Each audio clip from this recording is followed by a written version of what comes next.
Others will be criticizing me. Others will be criticizing you. Others will be harder on myself. You'll never know how I truly have felt. Makes you wanna say, this thing really does suck ass. Makes you wanna say, even things from the past. Makes you wanna say, this is the worst thing I have seen. Makes you wanna say, what the fuck, Marine? What the fuck, Marine? What the fuck, Marine? What the fuck, Marine? What the fuck, Marine?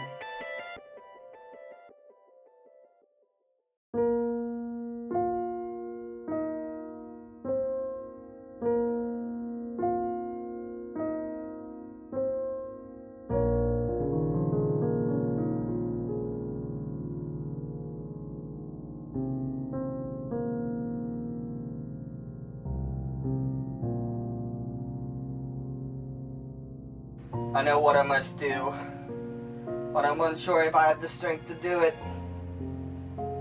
My heart, it may be too weak to take on this task, to review a game this big,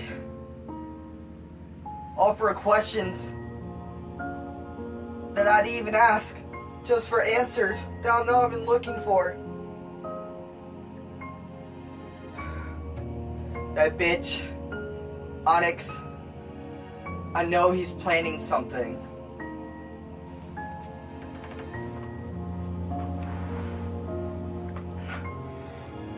He said to find my answers here, in this game. My only question was, why did he help me and Brady? I mean, I don't really know Onyxt, I don't really trust him. He must have a bigger goal. But I do like Kingdom Hearts, and especially Kingdom Hearts 3. So, I'll bite. Before we get into what Kingdom Hearts 3 is all about, let me tell you my love for the series first. When I was very small, I got this game from my aunt called Kingdom Hearts 2. Yeah, I did not start with the series on the first game. I started it on the second one. Trust me, if I did, I would not love the series as I do now. Kingdom Hearts is clunky and has terrible platforming issues. 2 took out any stupid platforming and improved on combat tremendously. Since I started on 2, well, I had no idea what the fuck was going on. But before I get into a tangent, I'll stop there with Kingdom Hearts 2. Maybe another day Kingdom Hearts 2, but not today.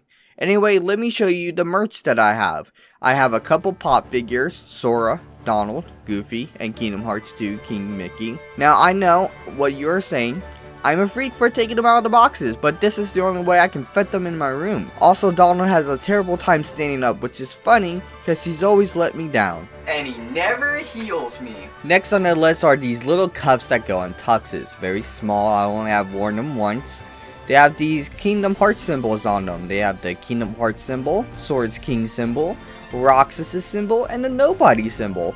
I wore them at my sister's Disney themed wedding, since her and my now brother-in-law loves Disney, so here's a custom cup that was given to me. Everyone had their own Disney themed cup, and depending if you were in the wedding, you got a bigger cup with stuff on it. It's only silhouettes though, so there's Genie, Aladdin, Flynn Rider, and the lamp.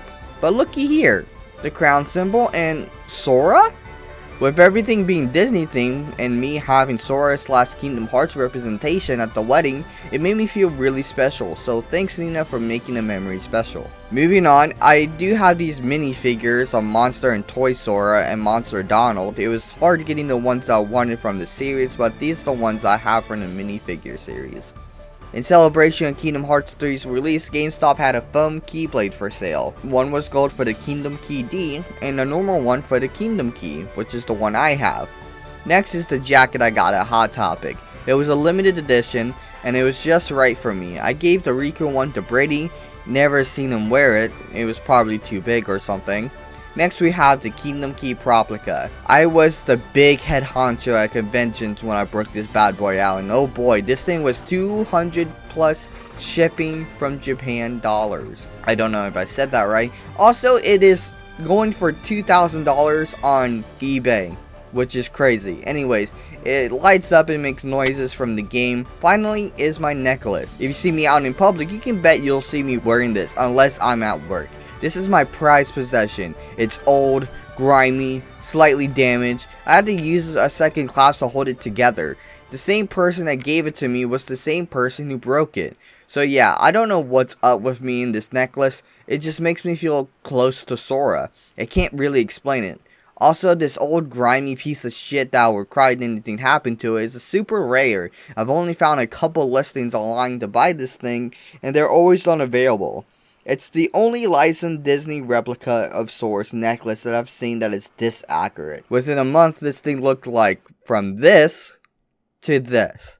But hell, I love this thing. I feel connected to my favorite video game character, even if it is stupid. So that's all the Kingdom Hearts merch that I own. It's not much, but it's what I have. Now, before I put this puppy inside my Xbox, let me tell you about the high hopes we had for this game. Hell, even the angry video game nerd reviewed this game's entire timeline from start to finish.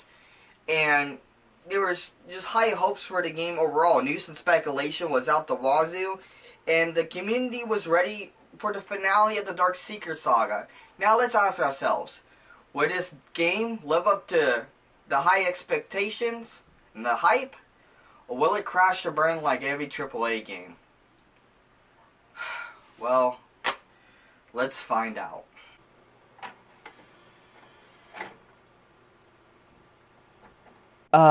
Kingdom Hearts 3. Now this title art is one of my favorites from Tetsuya Nomura. Sora and Kyrie sharing a palm-proof fruit. Now, if you first start the game and don't have the DLC, it's only Sora holding the fruit. Anyway, let's start a new game plus. This gives you all the selfie poses and keyblades from past saves. It's so I can get through the game a bit faster, since we're short on time. The game starts out with a fly-through of this unknown world, then it goes into these two kids talking about the ancient Keyblade War. If you know anything about Kingdom Hearts, you know this is Xehanort and Ericus. They go back and forth during the chess match, which represents the events of Sora's journey. Xehanort thinks the darkness will destroy the light, but Ericus is certain that won't happen. The game leads into an intro song.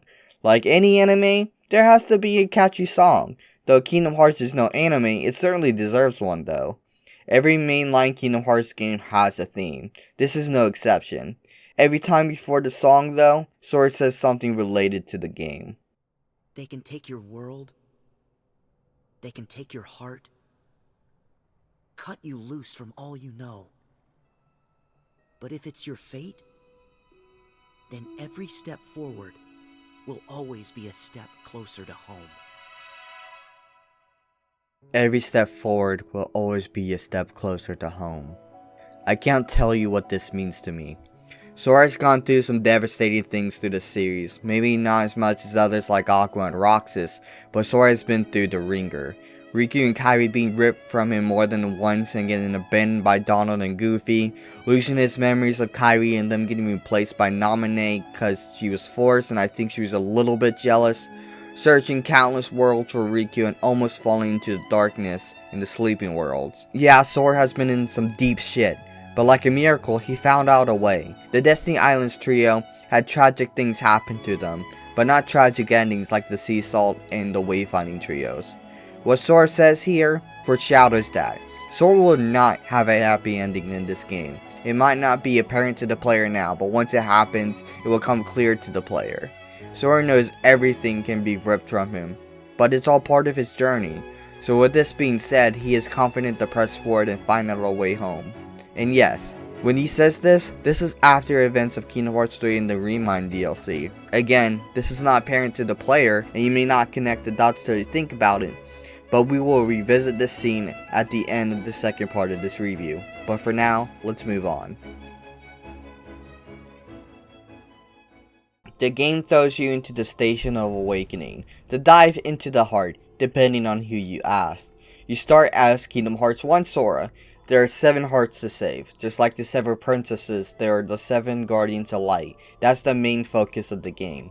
But let's look at Sora's KH1 model real quick. It's nice, sleek, but look at the Smash Bros. Ultimate Sora model. The hair in the Kingdom Hearts 3 model just doesn't look right. But wait, it gets worse. I do not like the cage to Sora in Kingdom Hearts 3, bro. It looks so off. It's his hair, dear God. Something about it in the Unreal Engine 4 makes it look so cartoony. Sora has always been meant to look cartoony, to fit in with the Disney world, but here he just looks so off. I hate it. It's gross. Let's move on before I puke. The game will ask you 3 questions. Depending on your answers makes your level arc through the game. Just like Kingdom Hearts 1. What do you desire? Vitality. What do you seek? The power of the warrior. What kind of adventure do you seek? This was added in Remind. This was basically, hey, do you want cheat codes? Do you want to make the game harder? Or do you just want to play normally? I'll let you know I picked the one with cheats, but I do not activate them. I only picked it so grinding in the end game is easier. Anyway, fight a boss and then cutscene. Master, my name backwards is Disney, explains what happened in Dream Drop Distance. And also what needs to be done, such as gathering the 7 guardians alike, and getting the power awakening. Plus, Sora's level 1 again. So Yensid says to go see Hercules to get Sora's strength back. So they head off, and Kingdom Hearts 2.9, we still have to wait to see the actual title of the game. Tetsu in the movie! So we move on to Olympus, with the main objective being to get Sora's powers back. We get a recap of the past events of what happened in Olympus with our first mention of the Final Fantasy characters such as Cloud and Auron. The narrator goes to say the planets are aligned. It's a perfect time for the past titans that Sora and his friends face to come back and wreak havoc. Sora arrives and they are lost. They missed the Colosseum, so they decide to go up the mountain. Now let's look at our abilities real quick. You see Quick Flash, Flash Step, Radio Blaster, Aerial Sweep, Aerial Dive, and Last Charge. All unequipped. That's because that's the Remind DLC abilities, then they completely changed Sora's moveset. To equipment, you can equip 3 Keyblades instead of just 1 in this game. A nice addition and can make the gameplay exciting. To switch, you just press left or right on the D-pad and there you go. Fight the Heartless that are getting set up and move to the next cutscene. Cue the title card. Welcome to Olympus, the biggest rendition of the Hercules world.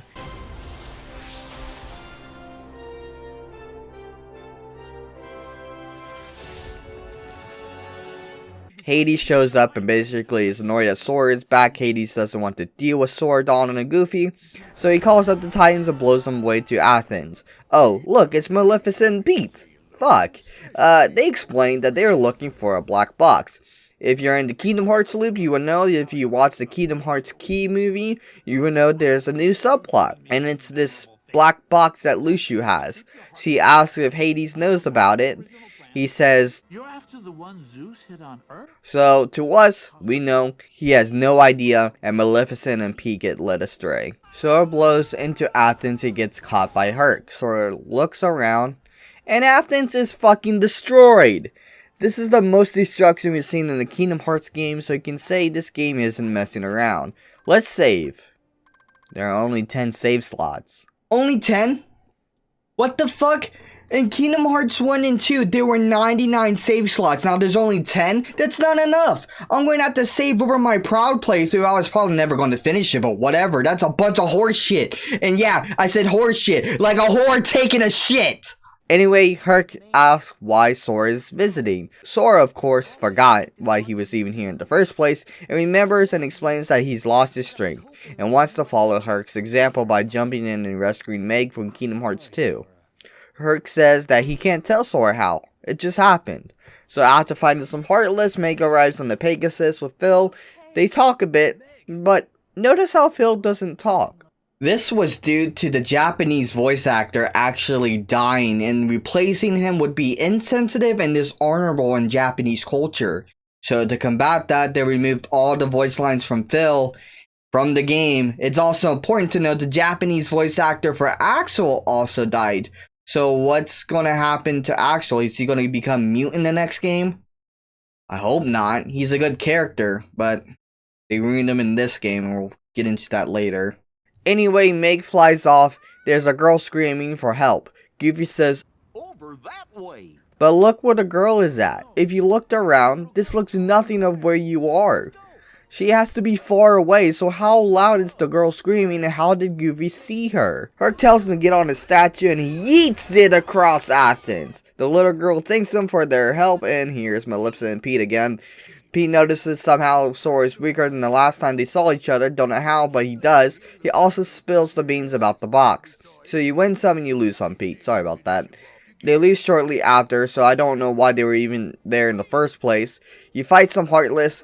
They introduce a new mechanic, which is shield surfing. You surf on Goofy's shield over the fire that's on the ground made of rock. Okay, as you fight Heartless in Athens, you can talk to civilians and get rewarded. It's a nice bonus, and it makes it so you don't always have to be opening chests every 2 seconds. After moving forward a bit and helping people, there's a cutscene on another person needing help. How did she climb up there? Okay. If I didn't mention before, there are status effects in the game. They usually hurt Sora or stop him from attacking. You see here I'm burning because of the fire Heartless. Well, they burned me. You kill the Heartless in another cutscene. She mentions to keep training like Kirk.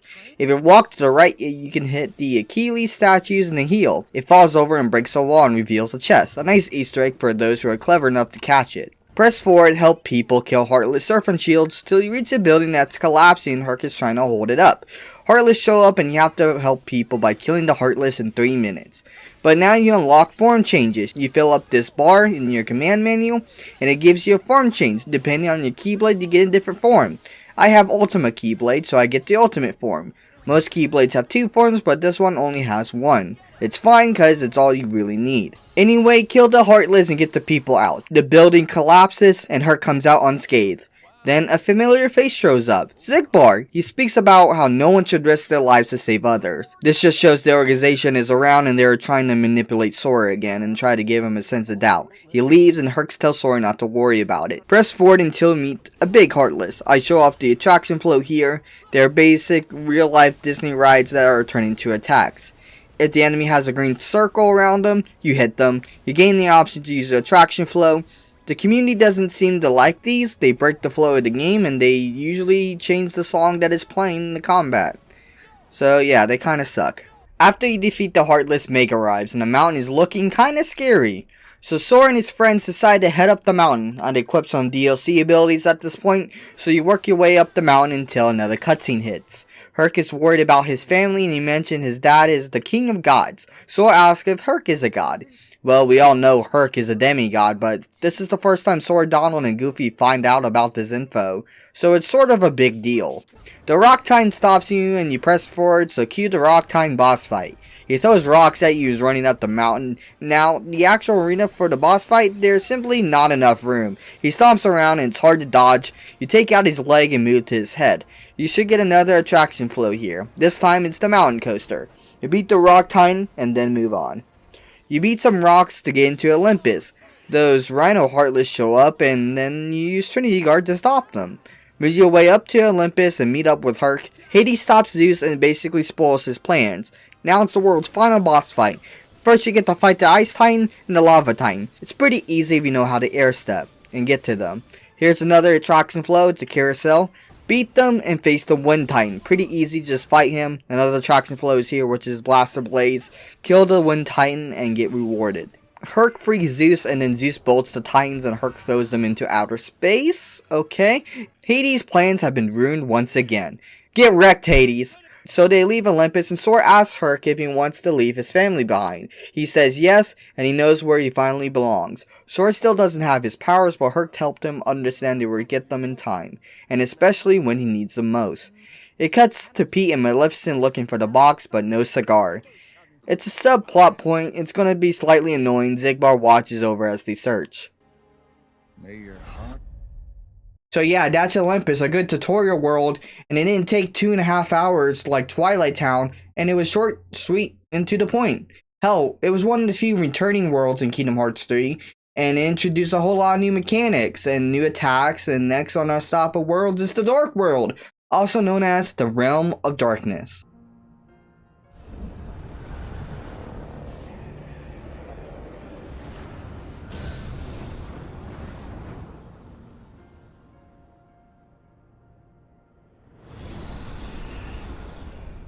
Riku and Mickey has been looking for Aqua since Mickey abandoned her 10 years ago. Good job, Mickey. So she's been kinda missing since then. Riku reminisces of his dark past, and Mickey said that he's grown since then. Riku says he's excited to be here, and that he's in control of his powers. Mickey says he has the strength to protect what matters, triggering a memory for birth by sleep of when he met Terra. They move on to the land of in-between. Riku says he's been here with Sora, and says maybe Aqua found a way out. But Mickey says her trail is gone cold, and says they are not equipped to go any further. Heartless show up, and it looks like it's demon tide. You fight it, and then it swallows Riku. Riku hears a familiar voice, and gets spat out, and now he has a haircut. Good job, Riku. Mickey and Riku check if each other are okay. Mickey points out Riku's Keyblade is broken. Riku wonders how long they're going to keep Aqua waiting. Mickey says Aqua is like Sora. What? No. Strong like Sora. What was that supposed to mean to suggest? Anyway, this sits well with Riku, and Riku sets the Keyblade in the sand for the other him, the Riku replica. Back to the mysterious tower, Sora tells Yen said he could not get the power of waking. They discuss it a bit, and Mickey and Riku show up. Donald and Goofy tell Mickey of their time at Olympus. Riku and Mickey say Aqua's trail is gone, so they figure someone close to Aqua could pull her out of the darkness. They go through the possibilities of who could have saved her, and Sora says he'll save her. But the crew tells him no once again. Mickey mentions him and Riku need new Keyblades. Yinsid says to give these new clothes to Kyrie and Lee. Yinsid says he has new clothes for Sora too. He also says there is a special gift for Sora in there. Jiminy Cricket shows up because why not? Yinsid gives him a summon and they head out. Now in space, Sora still has no idea where to go. He gets a call on his new gummy phone. He answers it and it's Chip and Dale. They update them about the phone and they tell him about Ansem's code. And a new face shows up, Ienzo. He updates Sora about their existence from them being nobodies to being human. Ienzo goes on to say that Sora's heart does not belong to only Sora. Sora, also not surprised, says it's probably Roxas. Ienzo says that Sora and Roxas can coexist. Then they kinda leave it at that. Sora is determined to find Roxas, so they go to the one place they know Roxas could possibly be, Twilight Town. And there's the title card. Now the game can get really started now. The gummy ship portion of the game is very minor to the grand scheme of things. Just know it's a staple. It's how you get to world to world. You fight special bosses and get special materials. We'll glaze over gummy ship parts from time to time, but it's not too terribly important. Also take note, a whole nother development team was brought in to make the gummy ship portion. Anyway, let's go to Twilight Town.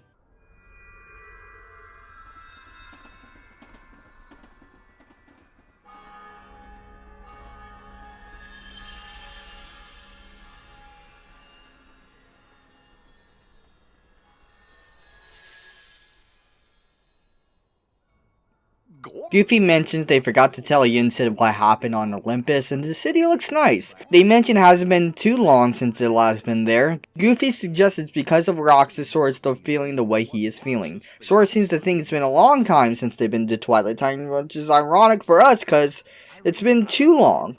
Almost 13 years exactly. Goofy mentions the ending to Recoded about pain. I mean hurt. To tie in that useless game. Sora says he found Roxas in the sleeping worlds and he knows what hurt feels like, and mentions the events of Hollow Bastion from Kingdom Hearts 1. Sora says they're in the right place and this happens. Huh? What is that? You fight some nobodies, then Hayner, Pent, and Olette are getting chased by a demon tide. You beat that, then another cutscene. They talk about a few things, and Sora mentions he's looking for Roxas. Goofy shows them a picture of the Twilight Town gang with Roxas, and that rings a bell obviously because they have the same picture but without Roxas in it.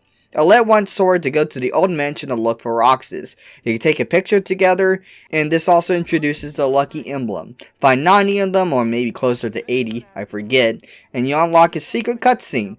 This also unlocks picture mode, where you can take pictures with the gummy phone. But before we go to the mansion, let's check out the classic clock tower. Oh, I can't wait to see this.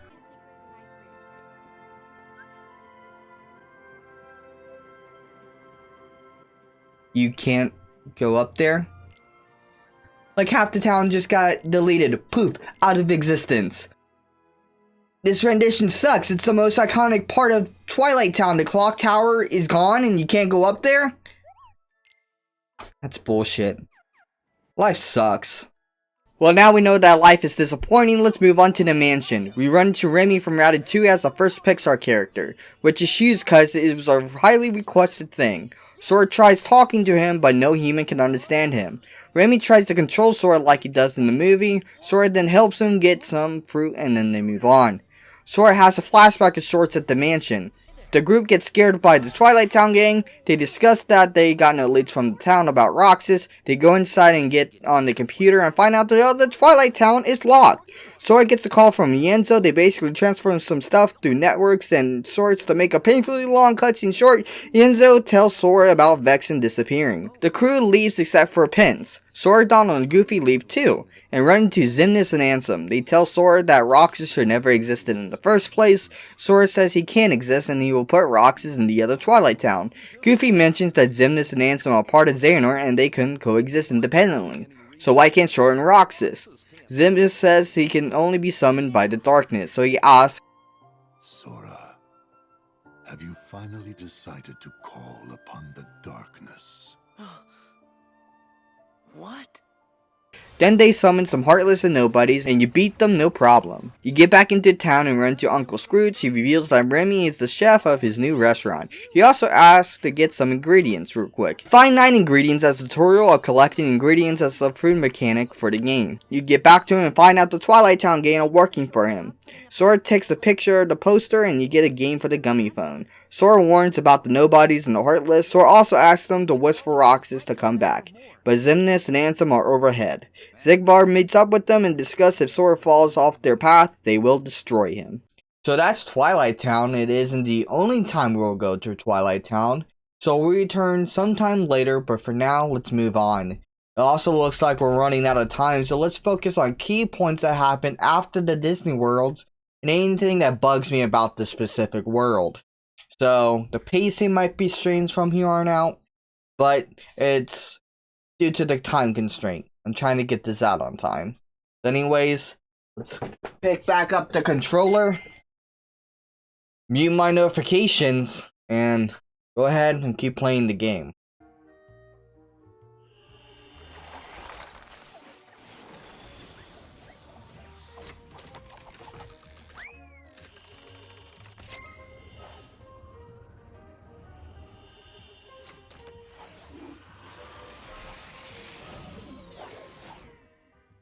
I don't really have too many complaints for the Toy Box world. Young Xehanort is here and he is cool and everything, but there's one particular scene that opens the world.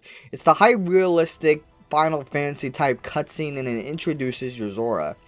He will be more important in the DLC, but now he's irrelevant. Another thing that bugs me is the pink room. Woody says this is babies and toddlers. Now, later, you have to look for a dark portal and Sarge says he saw it in the Kid Corral, and that you can infiltrate through babies and toddlers. Now, with this being my 100th playthrough, I know where to go. But on my first playthrough, I went to babies and toddlers, thinking that's where you gotta go, cause he said he saw a window in babies and toddlers. Thinking, yeah, that's where you have to go. No, that's not where you have to go. For some fuck up reason, the window is in Kid Corral. When you walk next to Kid Corral, the camera zooms and points to it. So why did Sarge mention babies and toddlers? It makes no sense to me unless he's saying that he can infiltrate the babies and toddlers. Why did he have to say that to the player?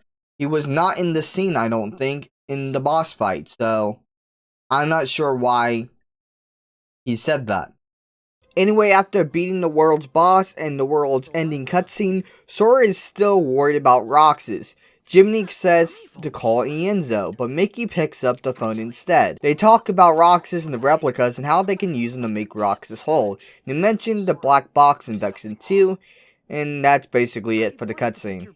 Overall, Toy Box had a minor hiccup, but it was a good world.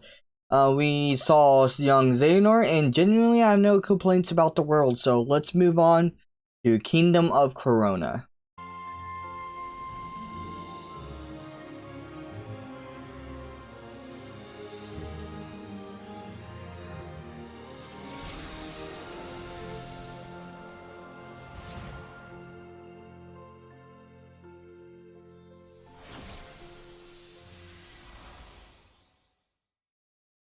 Same with Kingdom of Corona, I don't have too many complaints. Seeing Sora interact with Rapunzel and Flynn Rider was fun and exciting. The mini side thing of showing Rapunzel the outside nature and getting rewarded for it when you arrive to the kingdom was a nice side bit. Malusha is here and causing trouble like always, but he's a mad type of character in my opinion. And the dancing mini game was okay, not my favorite, but I don't hate it.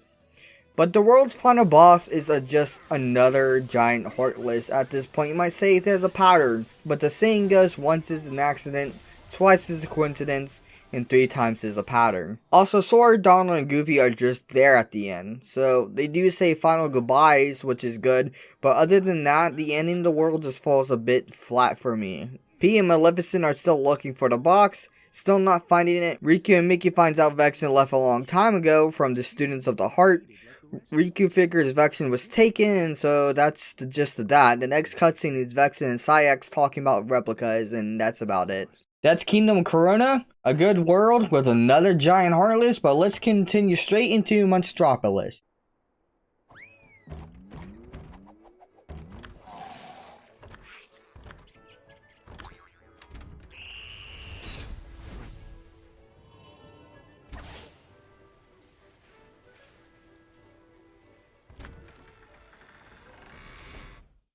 This world is pretty good, although Boo is here, she only uses stock voice lines from the movie.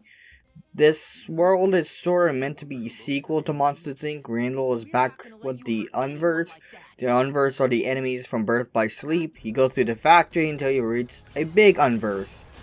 Okay, now it's a pattern. Beat the boss and meet Vanitas. He is here for Ventus's heart to become whole, and Sora has it. But he gets distracted, slowly yeetus to Vanitas. But if Vanitas really wanted to, he could have just used a dark portal to come back, so I'm confused. Sora, Donald, and Goofy say their goodbyes and they move on. Next cutscene, Sora still wants to go to the realm of darkness. He gets a call from Enzo. He talks about Enzo's code and Vexen's replicas. He mentions there are 3 hearts inside of Sora's. We know one is Roxas and one is Ventus, but who's the 3rd heart? Sora's heart is just like a hotel for sleeping hearts, I guess, and I swear if I say hearts again, I'm gonna have an aneurysm. Next is possibly the most confusing cutscene in the game. It's Aqua speaking to Ansem the Wise. This takes place after the Blank Points cutscene in Birth by Sleep's secret episode. Ansem, Seeker of Darkness, comes to speak with Ansem the Wise about a girl they experimented on, in which another subplot is introduced. And this game is getting a lot of fucking subplots for some fucking reason. He takes Ansem the Wise and throws Aqua into the water, causing her to fall to darkness. Back to Sora, Chip and Dale say Merlin needs him. So that means Winnie the Pooh time. But fuck that, I'm not a masochist, so I'm gonna go to Arendelle first, even though I hate that world more than Winnie the Pooh.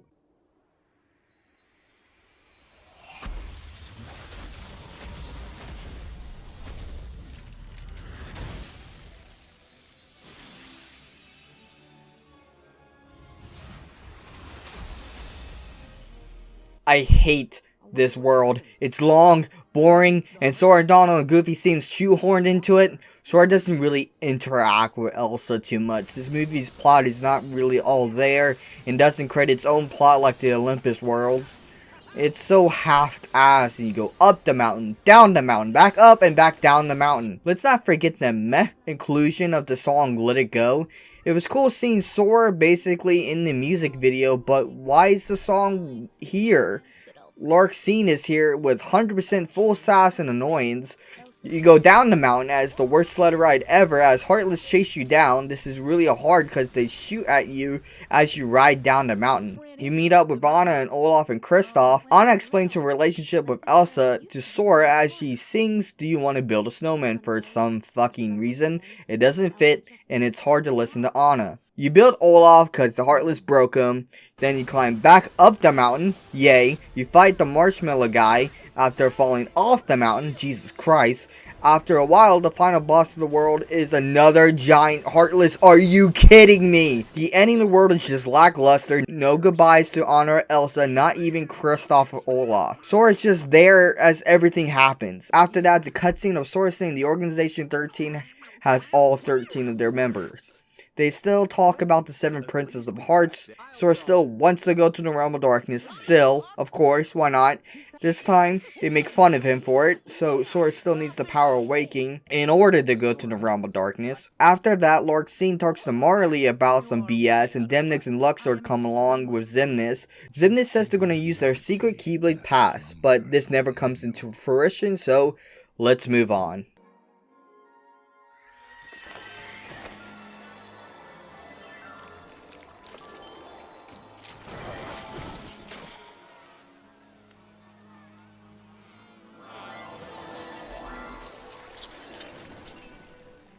The 100-Acre Wood is a minigame world of Candy Crush, and instead of candy, it's plants, fruits, and veggies. You're here because Sora disappeared from the cover of the book, and it gets very, very vaguely explained. It's so vague that I don't know why we're here, so let's move on.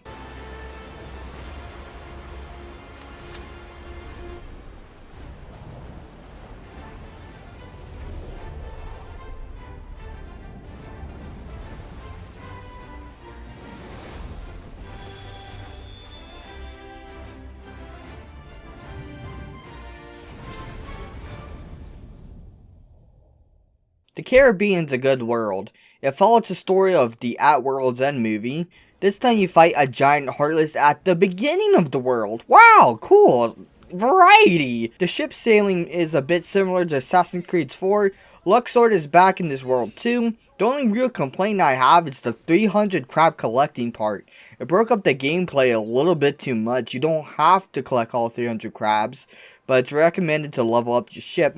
But the final boss is Davy Jones himself, no giant heartless. After all this is all said and done, the next cutscene is Kyrie and Axel. Kyrie has changed clothes and they talk about that a bit. They also mention that their training's almost done.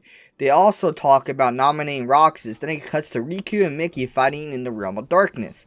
Mickey gets maxed, so it's to be continued until we finish the last world, which is San Francisco. But before that, Hayner, Pinto, and Let help Ansem the Wise escape Ansem Secret of Darkness.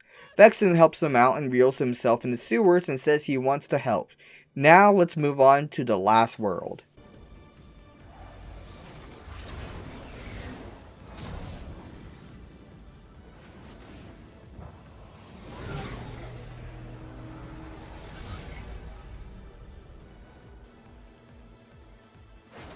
This world acts like a sequel to Big Hero 6. You fight on the Golden Gate Bridge and in the city. I have one complaint in this world.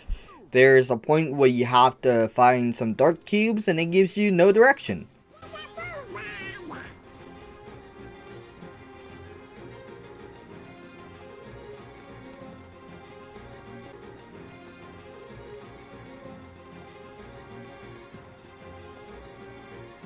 This might be a good spot to find some ingredients.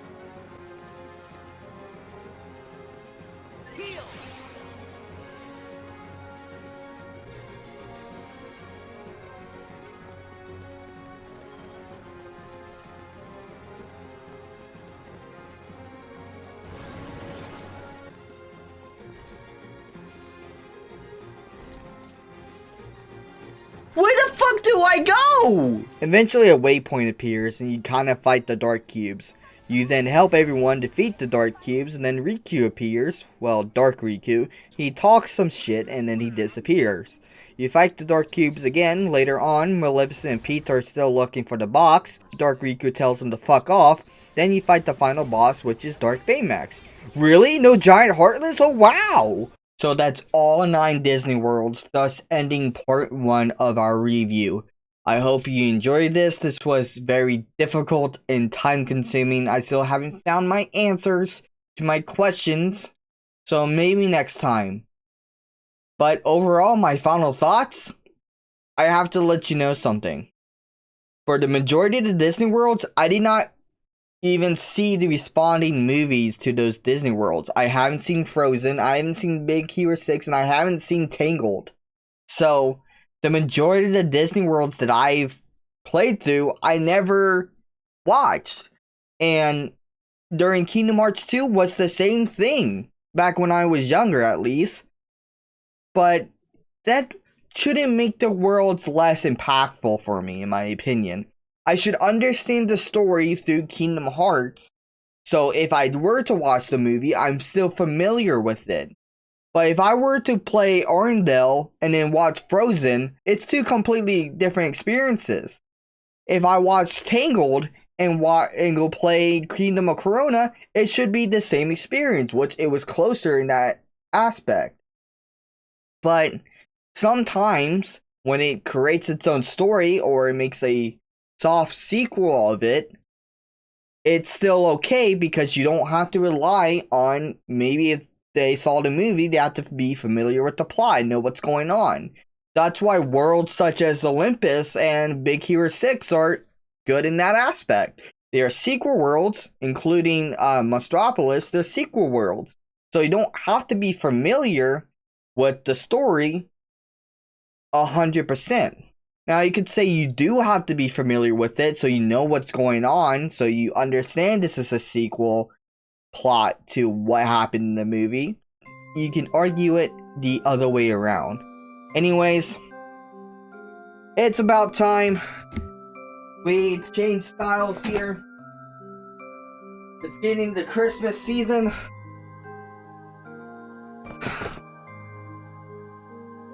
And we have a Keyblade war to fight. Fuck.